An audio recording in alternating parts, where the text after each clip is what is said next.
Here we have Taweh Marshall. Taweh, what is your ethnic background? I am Liberian. I was born in West Africa. Okay. Do you check boxes on paperwork? I don't check boxes, or I tend to check boxes that are closer to African, because I'm not African American, nor am I black. I am African. Do you find the term black, being referred to as black, you seem to have an issue with that? In a dictionary, the word black means the absence of light. Okay. And the word white means the presence of light. So I don't think that people are colors. Okay. So as an African Liberian man, what would you say are some of the stereotypes associated with Liberian men or African men? Women in general seem to feel as if Liberian men are promiscuous, or they tend to, stray away from home a lot. Some of them say they're not good fathers, they're not hands-on with their children. Liberians are big on education. Do you feel like you fall into any of those stereotypes? Not a one. I'm hands-on with my children. My wife will attest to that. I don't stray away from home. I love it with all my heart. So would you say that these stereotypes are individual shortcomings or that they're cultural flaws? I think it can go both ways. I mean, I think that, I'm not sure if people are familiar with Liberia and the fact that there was a 15-year civil war actually torn the country apart. And some of the men who were teenagers are now grown-ups who don't have, who weren't raised by men. Like a foundation? Yeah, they were products of war. Are you a product of war? No. I came to America, I think it was 7 or 8 years before the war, after my dad passed away. Would you consider yourself proud of your culture? Yes, very proud of my culture. Even though, some of us are, I say, vain. There's a lot of Liberian people who place material things above, human worth. Or, they rather put status ahead of being human. What would you say defines you? My confidence. I'm a very confident person, and sometimes my confidence and my passion, sort of misunderstood by a lot of people. They call it anger, and I can understand that could be my weakness and my strength at the same time. My confidence. As an immigrant, do you feel like it's important for people immigrating from other countries to assimilate to American culture? I think it's important that they hold on to their culture, but at the same time, if you want to say assimilate, adapt, yes, I think that they should adapt to the American culture. I think that they should learn the language, first and foremost, because there's a lot of things that people don't understand about, other cultures. If you introduce your culture to America, I think culture is like the food, the way we dress, things like that. But they hold on to, the way they were raised and say, okay, we should be like that. No, we can't. What would you say has been your overall experience in this country as an African man, a man of color? It's been positive. My upbringing, I was raised, to respect authority. And when I was a kid, I was more fearful of my mother than I was the police.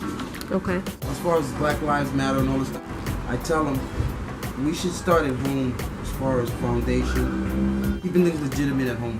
As far as your children should learn how to obey and respect you, your wife. Some people don't like to hear it, but God is a big part of what we should be doing as far as, shepherding our homes, especially the black men. Because in the American society, black men are almost non-existent when it comes to family. When you see a black family, it's either mother, daughter, son, or father, daughter, son. Well, in some cases there are. Like in me and my wife's situation, we try to go out and try to have, family time. We try to keep, that whole foundation strong. But you don't see that a lot. I just think that the black family, we lack the male influence in the black family, and that we're absolutely losing in that area. They call it second childhood in the hood. They say, you know, a lot of black men are living their second childhood. They want to wear, you know, the clothes and do all these different things that have nothing to do with being a father and raising their children. What does freedom mean to you? Being in control of self, like waking up and being free to do what you want to do. Being happy as far as doing what you're doing. So when it comes to work, you know, you go to work happy because you want to be there. That's freedom. I'll do that. Are you free? No, at the moment, no. Not at the moment. But I'm working on it. When this whole Black Lives Matter thing, you know, became an issue as far as Trayvon Martin and what's his name, Michael Brown, and the other guy, I forgot his name, Eric Garner, I believe. All of that stuff, you know, opened my eyes, and I said to my children, you know, respecting authority is important, and you know, not just at home, because we have an obligation to God, meaning we have to obey His rules, and I fall short on that a lot. It's one of the main things that I try to, and I appreciate my wife for. I think that's a big part of, you know, raising men, and showing them how to be God-fearing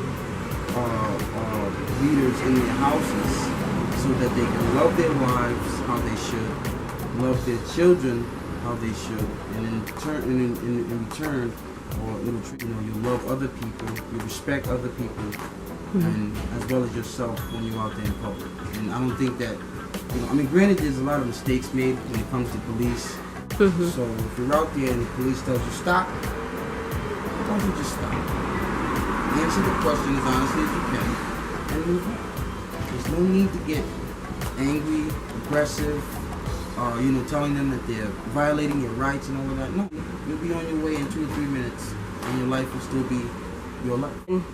So say you had a situation where you were stopped, profiled, but someone may say, you know, they disrespected you, they, you know, what would you say? How would you then respond to that? I'm alive and breathing is how I would respond to that. There was 1 week I was profiled every single night when I went to work. It got to the point where the last time it happened, I was almost like in front of my job, and I had just started the job maybe 3-4 weeks. I was new at the job, so they hadn't seen me in that area like that. They don't know who I am. So the first time, you know, he asked me my name and all of that stuff. I gave him all that information. By the 3rd or 4th day, when I see the cop coming and I know he's gonna stop me, I was already ready. As soon as they get out the car, my name is Taweh Marshall. My social security is such and such. My phone number is this. I live up there with my mom. You know, it got so bad the last couple of times it happened that he kept the police officer kept me in that same spot for 15-20 minutes. Grilling me, asking me questions. He ran my name at least 6 times. He couldn't find. I guess he couldn't believe that there was a black man alive that didn't have a record. There was no blemish. Like, his boss basically had to come down the street. And when I say his boss, I mean the white shirt police officer, the captain or whatever you call him. He came down and actually stopped and got out of his car. Basically was telling him, look, you've stopped this kid. I've noticed you've stopped this kid 4 times in a row. 4 days in a row. And he's giving you the same information. Why are you harassing him, basically? And it never happened after that time. It stopped happening. But every time I gave him the information they needed, I was respectful. I didn't get loud. I didn't get rowdy. Regardless of whatever. It's their job. Let them do their job. My job basically was to go back home to my mom and my sisters and my nieces and my nephews. How old were you? Huh? How old were you? I was 20-something. But like, if in a situation like right now, my job right now would be to get home to my wife and my children. You know?